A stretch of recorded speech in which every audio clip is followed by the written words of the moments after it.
Thank you, Nicola. Thank you. A warm welcome also from my side. I already could see some familiar names and familiar faces, Annelies. We were in the breakout room last time. Yeah. So for those of you that don't know me yet, just a couple of words about myself. So you can see my name is Ute, and I'm an executive and leadership coach working with individuals and teams in the corporate world mainly. And I am based in Germany, and I am German, Hanover area, so the northern part of Germany. And I have been working remotely long before COVID made us all work, remotely. And so I embarked on my coaching journey, actually, and it was, part of the education was remotely already back in 2012. It was because I did my coach training in England, and I did a postgraduate certificate with the University of Chester, and that was remote already. That was online, and in those days it was a bit unusual, but it was fun. And nowadays I'm again, not still, but again, at the University of Chester doing my doctorate program with the University of Chester. And the reason why I can share some of my knowledge, some of the things that I found out, is because I'm doing that professional doctorate there. And I was in 2020 in the United States. That was the year when COVID hit. And my husband was there on an international assignment. And 2 weeks after we had touched the ground in the US, the world went into lockdown. Yeah. And so I started writing a book about the experience of working remotely all of a sudden. And when I came back in 2021, I started my doctoral journey. And today I'm happy to share some of the things that I have come across while researching, remote work, hybrid work, leadership, coaching, and how that all comes together. And what I'm sharing is what I often refer to as side products, because when you're doing research, you are very focused on one area of your research. And what I will be sharing today is what the beautiful flowers that I've seen, along the way, and that I think are worthwhile looking at as well, because you probably have seen those as also in your work. And that's what I would like to do with you today. Share a little bit of the paradoxes that I have learned about, and see what you have seen from those paradoxes in the breakout room. So as Nicola said, we will be having 2 breakout room sessions. The first will be around, the paradoxes as such that I will be sharing with you. And maybe some of you are already quite familiar with what I will be sharing, and others will say, oh, that's pretty new. So the first breakout room will be around, you familiarizing yourself with the content that I will be sharing with you. And then in the second breakout room, we'll dive a little bit deeper into a specific area of these paradoxes. So that's what I have laid out for you today. And I will be sharing my screen in a minute. I'm not a PowerPoint type of a person, so I will have some visuals for you to look at. But I'm curious. I can see so many names, so many faces. If you would take a minute and would type in chat for me, what attracted you to this session? Why are you here? What are you hoping to get? And then we can dive into the topics a little bit faster.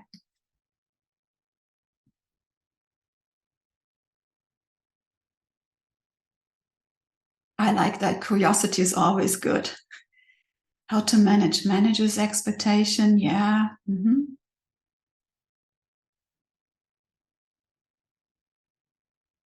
Learn and grow. Hi, Anna. Yeah. Good. Mm-hmm. Continuous learning. New insights, a variety of reasons. Keep them coming. As you are typing and as you are sharing, I know that I have Nicola by my side who will keep an eye on the chat box and will, draw my attention when I get too focused on what's happening on my screen, because you know what happens when I start sharing my screen. You will become so much smaller on the screen, but I will try to keep everything in my vision. So pulling myself away from the interesting input in the chat box, sharing my screen, and I hope you can see what I can see, which is just, a couple of words about myself. And you don't have to get, anxious. Everything that I'm sharing with you will be made available as a PDF after the call. And in between, at certain points, I will also be sharing PDFs when you go into your breakout room. So you don't have to, write too much or take screenshots unless I advise you to, because for the second breakout room, I won't have a PDF. And when you see me looking down, just imagine me standing here with a clicker, with a remote control, as I'm advancing my visuals here. So we already did the check-in questions. Let's take a look at why we are here today. And for me, my idea around these global dialogue series are that I would like to raise some awareness around these paradoxes in the hybrid working world. I would also invite you to reflect on the role leaders and coaches play in particular in light of these paradoxes, and also thinking in terms of what is the impact of hybrid work environments on diversity, equity, inclusion, and belonging. And I did see that some of you posted questions when you registered for this event. We will look at these questions at some point as well today. So be patient and bear with me. Yeah? So that's what I am prepared for to do. And what I would like to invite you to bring to the session is the mindset of co-creation. I saw curiosity, I saw learning, development, all of that will be part of it. It's learning at eye level, at peer level. So feel free to share, feel free to ask questions and explore the topics the way you would like to explore them. I might not have answers to all of the questions, but I'm happy to share whatever I can share and whatever I know. And I'm in for good conversations. So that's what is on my list of things for today. Also a little timeline. So we're starting on time. We are looking at the paradoxes. You will be going in breakout rooms. You come back, you have a chance to share, hear from each other. Then you go back into the second breakout room experience, same idea, sharing, bringing the thoughts from the rooms together, wrapping up at the end, and then we will segue into the networking session. And Nicola will say more about that when time has come. So that's the rough planning for today. You saw the title, and the title comes from a reflective model that you are probably very much familiar with as coaches, the levels of reflection. And so we'll start at that descriptive level, looking at what happened when the working world became more hybrid. And the so what was in the question of the title. So what I will do is I will share some knowledge, some theory that I have come across. And then at the end, you will be equipped to ask the question, really going into the action, really reflecting on the what, the so what, going into the now what can you do with this? What can you do with this with your clients? How can this be of support to you and them? So that's the idea that is at the foundation of, the way I have set up the day today or the evening. So let's take a look at the paradoxes that I came across. I grouped them into three main groups. The first group is the one that you see right here. It is the group where you will see remote versus on-site, connection versus autonomy, and preferences versus practicalities. So you might say these are many paradoxes, but they all have things in common. That's why I put them into the group. So let's take a look at what they have in common. What they have in common is that, let me explore the slide here. When you look at on-site and remote, very often when we look at should we go to the workplace? Should we go to the office? Should we stay at home? Should we work from the home office? It's about location. It's about from where we work. Yeah. Whereas when we look at the idea of the connection versus the autonomy, we are looking at what is it that I'm looking for when I'm working from home or when I'm going to the office. We know that when I work from home, I have less connection with the people in the workplace because the connection happens mainly through technology, like the way we are connecting here today as well. Yeah. So when I think of remote and on-site work, it's about location. Connection and autonomy is around, a human need. When I look at remote versus on-site, I also think in terms of how do we work? Do we work synchronously or do we work asynchronously? Do we work on things with a time delay? Yeah, like a Miro board where people can add opinions, can add information, and everyone does that at their own time, feeding into the idea of working autonomously. Yeah, flexibility is something that we connect with the word autonomous working.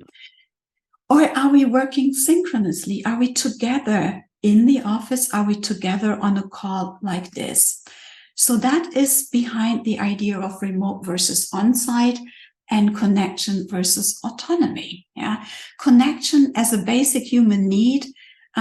Some people say you can only fill that basic human need when you are in the room, in the physical room together with people. I think it's also possible to create connection in this room, in this virtual room. And what skills do we need to build connection? Is it a skill or has it more to do with a mindset? Has it something to do with personality? All of that are things that we don't know quite yet. We have some ideas, we have some hunches, but we don't know. Yeah? The aspect of autonomy is also something really fascinating to look at. I have asked myself a lot of times already, has the need for autonomy grown throughout the pandemic? Yeah.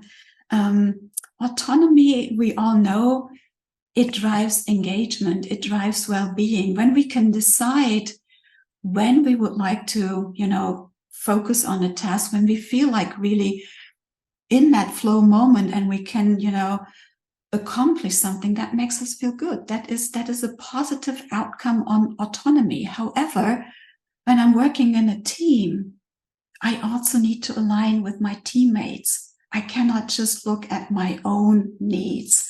So that is the first look into the paradox of when I'm autonomous, I might be more flexible, I might be more in my flow, and yet how can I do that without leaving my team members behind, without missing the connection? So that's something to look into. The last thing on that in that grouping is preferences and practicalities. So it's something about me, about my personal preferences. Do I like to save myself some time in the morning not commuting to the office because I have a long commute, because there is construction work? Then it's a preference and it's maybe even more practical to stay home and work from home. But how does that impact my team? How does that impact the people I work with? Because I don't work in isolation, or at least our clients usually don't work in isolation. We as coaches often work, a little bit more on the lonely side, but In companies, it's about teamwork. So how does that impact? How does it impact diversity, equity, and inclusion? Yeah, because there is research that says marginalized groups prefer at times to work from home because they feel safer. What does that say about all of the attempts, all of the activities that happened already in making workplaces more inclusive? We haven't really looked into the impact hybrid work is making on diversity, equity, and inclusion. And so we will definitely have more time to dive deeper into that, because you will be exploring not just these three, the first groupings of the paradoxes that I have come across, but there is a second and a third group. So let me stop sharing, because the second grouping is also around, it touches on diversity, equity, especially on equity and inclusion, because the second grouping is around job choices. It's about employability, and it's about money. It's about remuneration. So what we've seen in certain studies is that depending on the type of job that you did before COVID hit, you had more or less opportunities and flexibility to decide from where to work and when to work. Before Corona, it was quite useful for people that had more office jobs. And but nowadays, we have seen how many more jobs than the typical suspects can be done from home. But what also was possible to see is that job preferences have changed, because some jobs were demanded back into the office just because companies thought they could demand people back in the office, and they saw a great fluctuation from people leaving and say, I can do this job. I've proven that I can do the job from home as well. So why do I have to come back to the office? So there was some friction in some companies. So job choice may impact the possibilities that people see and have in terms of how flexible they can decide from where to work and when to work. In some areas, it's very industry specific. For instance, in the nursing and health system, it is harder to find jobs that you can do remotely, even though I know in the UK, you've done some great advancements in video doctor appointments, something that here in Germany is still far, far away. So when job choice impacts the job crafting possibilities, that of course also impacts what future next generation students, apprentices might choose when they select their profession, when they select what type of job they want to take. So it's no longer that traditional situation that you say, okay, it's indirect workers that are working in the production area that are only disadvantaged in terms of working from home versus working from the workplace. It's also indirect areas where we see a competition in certain job profiles where the selection and the choice is not as big as one would think, because it depends on the employer, it depends on the industry. With that comes that some jobs have become less popular. They are less in demand. Here in Germany, we have a big shortage in the service industry, because there people really have to be on site in the workplace, and they cannot work from home. And so this is an effect we will feel later on, and are already feeling now even more so, if we are not keeping an eye on why is it that we want to do a certain job, why we want to learn a certain profession. So some people really also have a preference for, I want to go to work I want to know where my workplace is. I want to have it separate from my private area, from my home. Yeah. The last item was very interesting to also see. It's the remuneration conversation.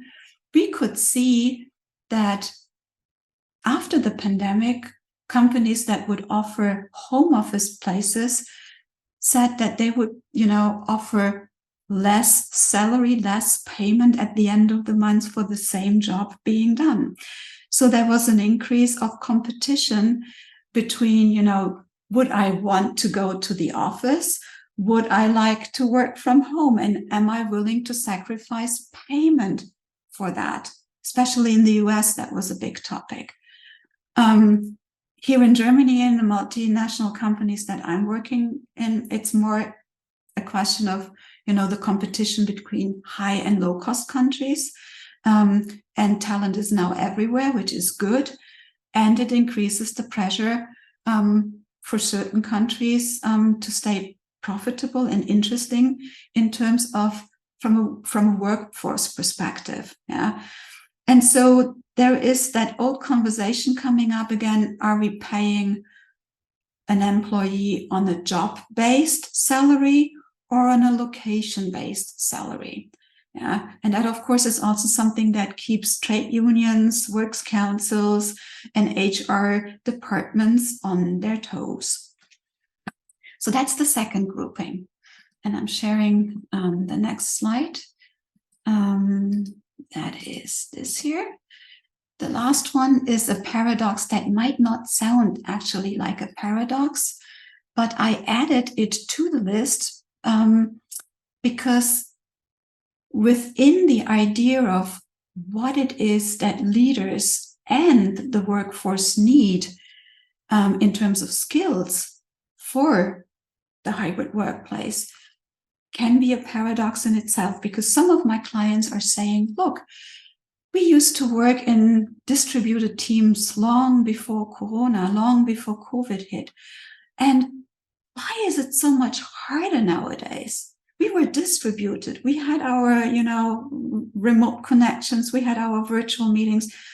But what is so different now? Why is it so much harder nowadays than it used to be in the past? And one idea why it is so much harder is because everything is now remote. Everything is hybrid. More people than before Corona are not coming to work on a regular basis and are in the same room together. Yeah. So that means leadership tasks, managerial tasks that could be done, with a group that was in the same geographical location, in the same office, in the same city, that could be taken care of by the leader, by the manager in the same room. But even that is nowadays not always possible, because that same team might have a flexible work policy. So people can work from home, can work from the office. So for both leaders and workforce, a different skill set is required. And what that different skill set is at the core of my research. What I can say at this point in time, because I'm still analyzing my data, is that one aspect is the self-directed work. So how much is a person, an employee, capable of self-directing the initiatives, being proactive, speaking up, not just for the project, but also for themselves? Yeah. And how well equipped are leaders to provide a space for that?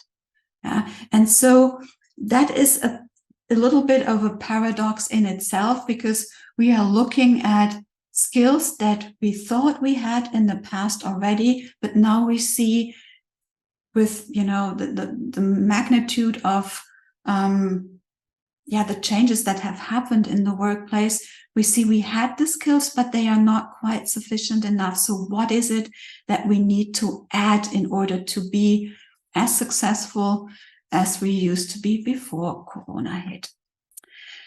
Those were the bits and pieces that I I wanted to share with you in general on the paradoxes of hybrid work. So are there any thoughts, questions, interesting things in the chat box, Nicola? Yeah, let's have a look at the chat. As we're swinging, I'm just having a look at Rashida's message here. Rashida says, some new research papers have been commissioned by the government trying to convince us that working from home is a cause of anxiety, when in fact they're worried that the high street will suffer, as well as property developers' pockets. A plethora of research shows that working from home contributes to the overall well-being, and minorities do not have to suffer continuous microaggression. Rashida says, managers specifically asking me to lie about this, convince staff to come back at least 3 days a week. Do you know, it's a point, isn't it? I heard this phrase, you know, follow the votes, follow the money, to work out why people work in the way that they do. You know, follow the money is, you know, what is the financial aspect of what's the financial driver? Then follow the votes. What is the, you know, the votes, the alignment, the allegiance. I wonder if, I mean, there's a lot to unpick there, isn't there, Ute? Yeah, so let me just add a little bit to, you read it really fast, so. Oh, I'm so sorry. It's me. But what I got from what you were saying, or what was in the chat, is that, yeah, hybrid work, remote work, working from home is not good for everyone. Yeah, and this is what I mean. That is what the paradox is about. It is good for some, but not for others. And that is, so when you look at a company that is trying to provide, you know, equal opportunities for everyone, that is a hard thing to do. How do you want to do it? Some companies are really saying, we want people to be in the office 3 days a week, 2 days a week. Yeah. And then what is happening in these 2 days, in these 3 days? What is the reason? I also hear people saying, yeah, and then I'm in the office just to realize, you know, everyone is sitting in front of their laptops, joining, you know, MS Teams meetings from their desks, and we are not really doing things together. Yeah, there's also a paradox. So one has to really become clear around what is it, why do we want people to come to the office? Is it something that the employer wants because they are missing productivity, they are missing engagement? Then the next question is, why is it that they are missing engagement? Is it really because people are not in the office, or does it have other reasons? Then the other question is, why do people prefer to work in the office, at home, and not want to go to the office? Is it an infrastructure thing? Do they have more peace and quiet at home because they can focus better and that is good for their well-being? Or are they bullied in the workplace? And then, of course, that is not a good reason for staying at home and deciding for a home office place. So we have to ask a lot of questions. We have to ask a lot of reasons. Why are things the way they are? We cannot say it is because, and then it is general for everyone and every. So that's the tricky thing with hybrid work, in my opinion. I see Marina in the chat says, commenting on the spotlight on the paucity of leadership in business. All the skills needed of a great manager and leader are relevant for remote workers, but they've just not been taught the skills or the mindset. I guess going from being a manager in a non-hybrid environment to being expected to be able to manage in a hybrid environment, and without necessarily that that transition. Am I interpreting that right, Marina? No, it's I just think that the things that we need from leaders today is about caring for their staff and showing an interest in their development. And Ute was saying, you know, people might not like to be, they might want to be self-directed and make decisions by themselves, which is all about the SCARF model that David Rock talks about in Neuroscience of Leadership. And if the managers today had those skills, what people want is that level of autonomy and relatedness, whether it's in the organization, out of the organization. And leaders today just don't know how to do it. So in my experience, very few of them do. And not necessarily the right people promoted in the first place. And that is touching, Marina, it's touching a little bit on leaders or managers? Yeah. Are we looking at managing people, you know, in terms of when do they start work, when do they end work, or are we trying to really empower them and grow? So I think that's also part of what you were talking about. What is the role? What is it? They might have a title, they might have, you know, something that they relate to, but is that what is really needed in the world nowadays? And you will have a chance to go much more into detail around that in the second breakout room. So hold on all of that good stuff until, you know, then, because now I think I would really like to send you, or Nicola will send you into the breakout rooms, and I'll share just for a little moment what I would invite you to think about and to reflect and discuss. And I know when coaches are in a breakout room, you can only give them some questions to investigate, and yet the conversation will go where it will go, and that is good. So let me share my idea, and then you do what is best for you in the breakout room with the time that we have, of course, also making sure that you get to know each other a little bit. So I think we have 20 minutes for the first breakout room, and I'm zooming in so that you can see, and I will drop the information that you need into the chat in a minute, but let me first do the speaking because I'm not good at multitasking. So I invite you to reflect on the paradoxes that I presented, and you will get them in the PDF so you can refer back to them. Which of these paradoxes have you seen in your world or in your client's world? And which one are causing the biggest friction for you, for them? And maybe there are some paradoxes out there that I haven't seen, that I haven't come across, or that I haven't peeled out in this part yet. So whatever you have seen in your world, come back and help me open my eyes for that perspective that I might not yet have. So those are the 3 questions that you could explore if you wanted to. And also spend a few minutes familiarizing yourself with who is in the room and who is in conversation with each other. So I leave it to Nicola, and I will try to drop the file into the chat box so that you can refer back to it. Let's capture before it all goes. Let's capture just into the chat. We're going to be really quiet so that you don't have to type and listen to me going on. But just type a few things that have occurred to you while you've been in your breakout room. I know that Ute had asked you to nominate a spokesperson, but everybody dive in. Just spend just a minute. I'm going to time you. Just typing into the chat what's occurred to you while you've been in your breakout rooms.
It's wonderful, thank you. I can see some people doing this tapping, so give me a few seconds.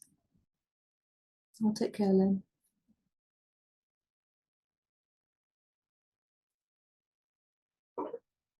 So thank you, everybody. Ute, what stands out for you?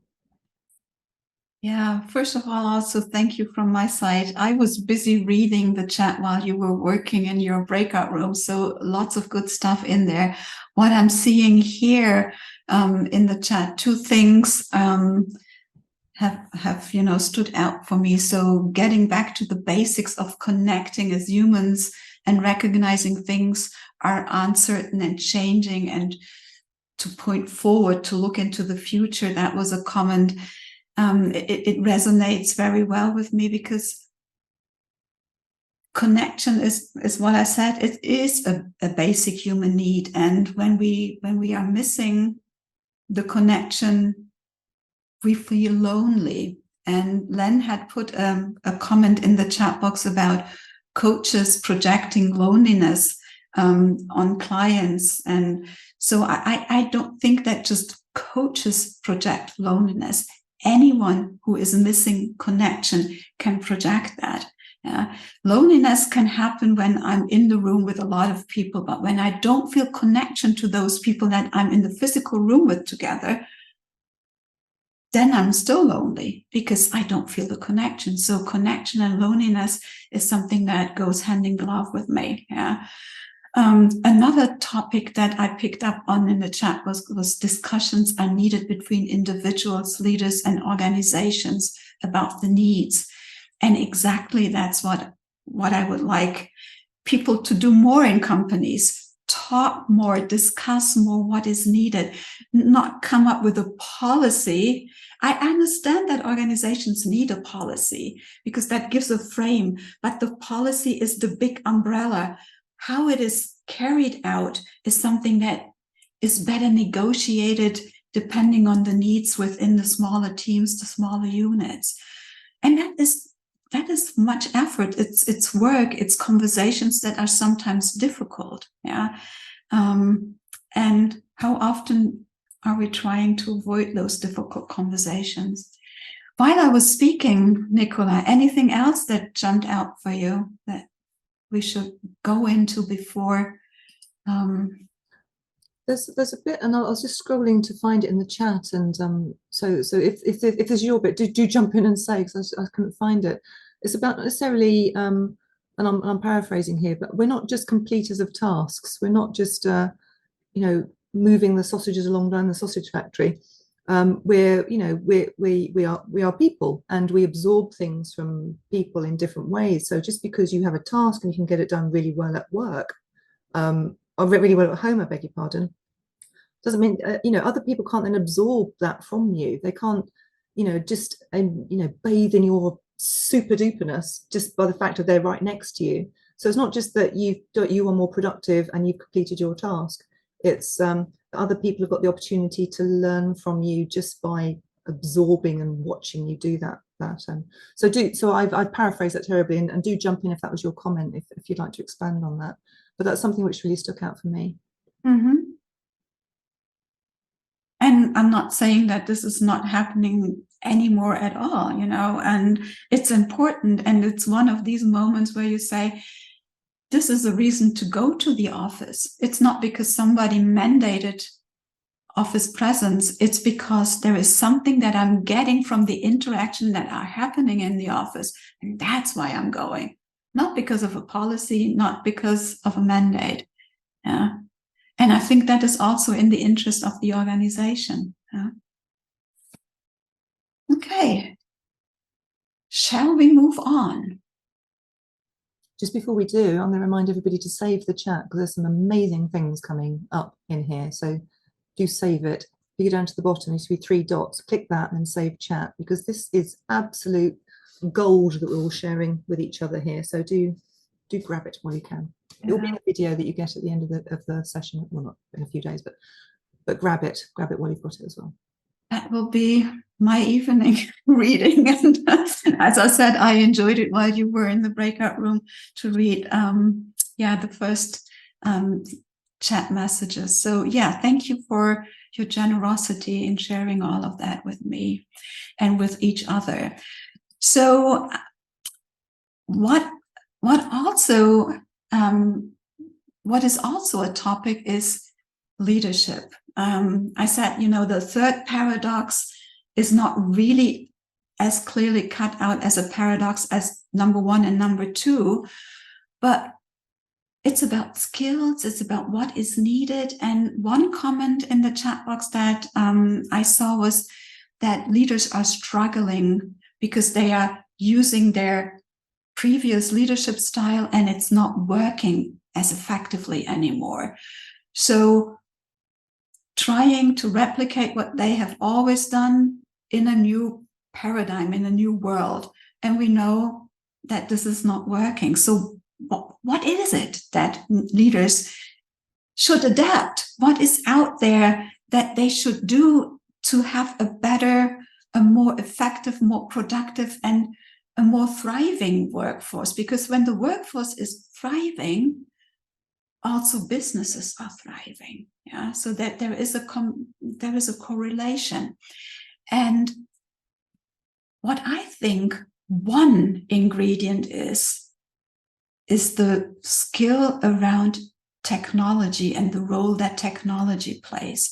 Because in the hybrid workplace, there is technology everywhere. Yeah. So we cannot meet as we do here in a work environment where people are, spread in home offices, geographically spread. So we need technology to get the work done. So that requires leaders to be confident, and workers as well, to be confident in the use of that technology.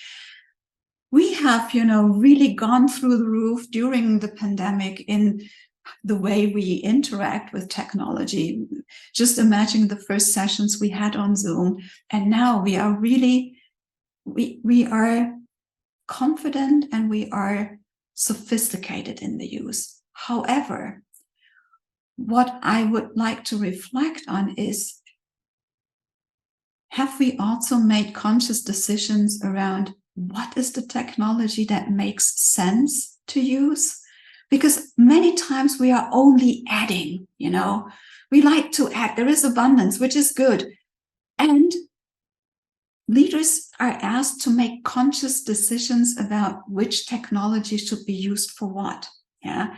And also the access to technology that everyone here in this room has, everyone has in the Western world, is not something that we can take for granted everywhere on the planet.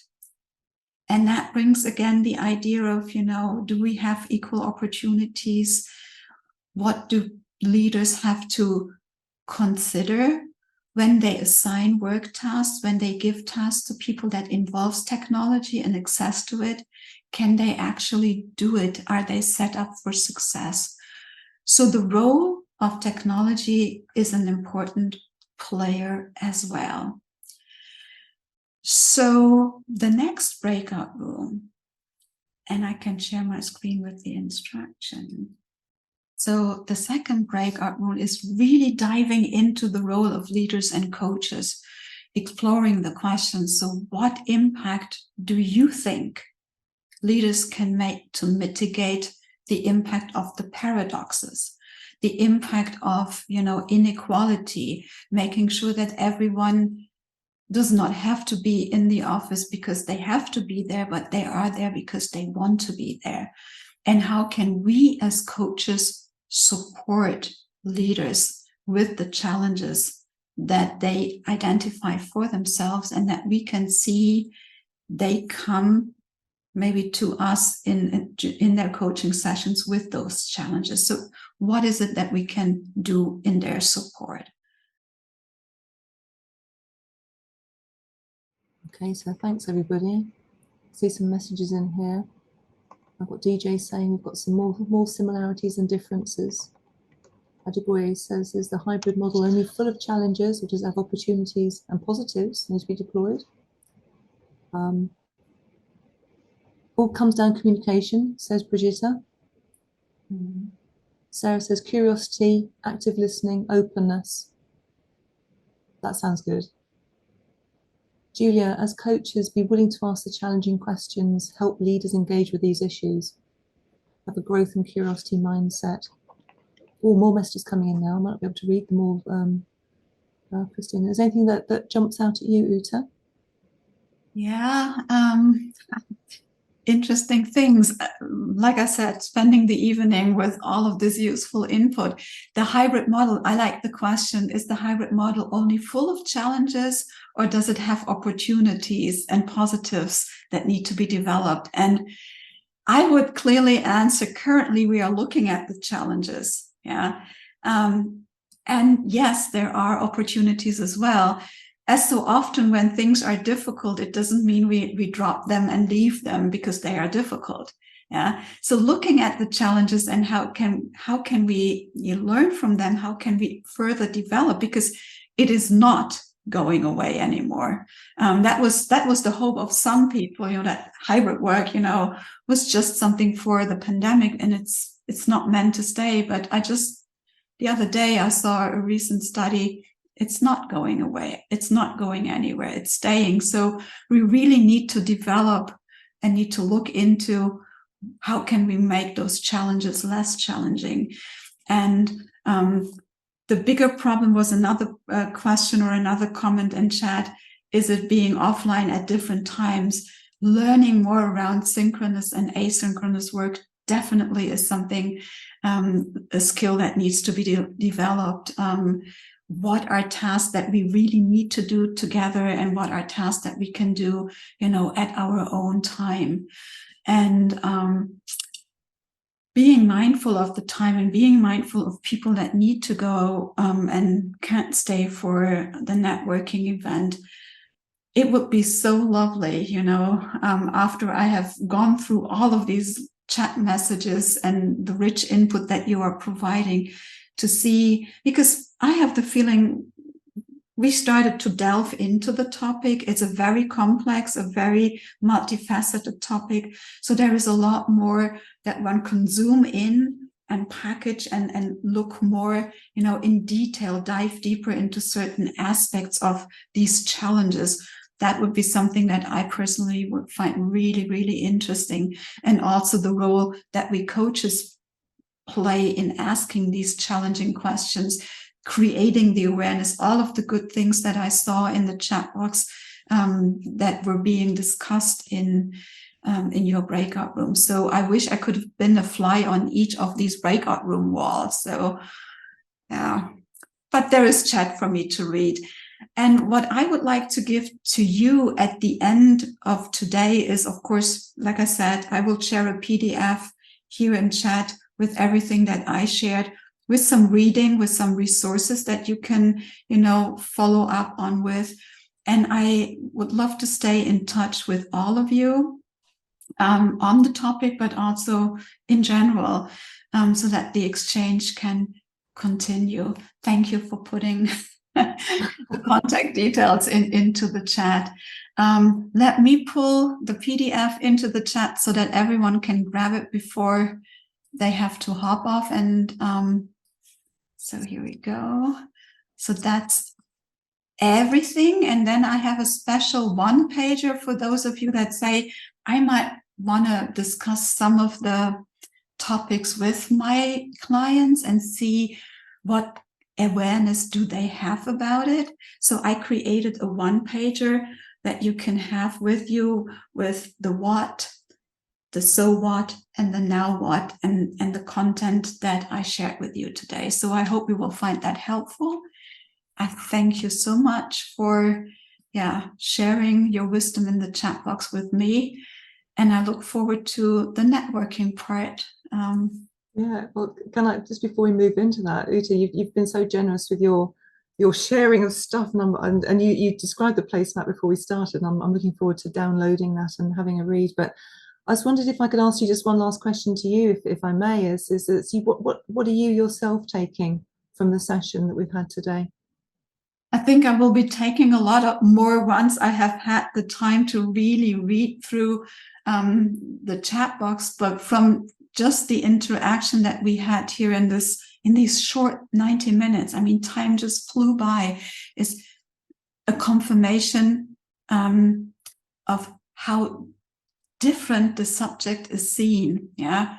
not just through the lens of the leader, the coach, but with all of the different backgrounds that are coming, the mindsets, the experiences, all of that are shaping the way, not just the way we live, but also the way hybrid work can be successful, can be challenging, can be an adventure, can be an opportunity. I heard a lot of words that transport different messages around hybrid work. So that's what I'm walking away with. And there is so much more to discover.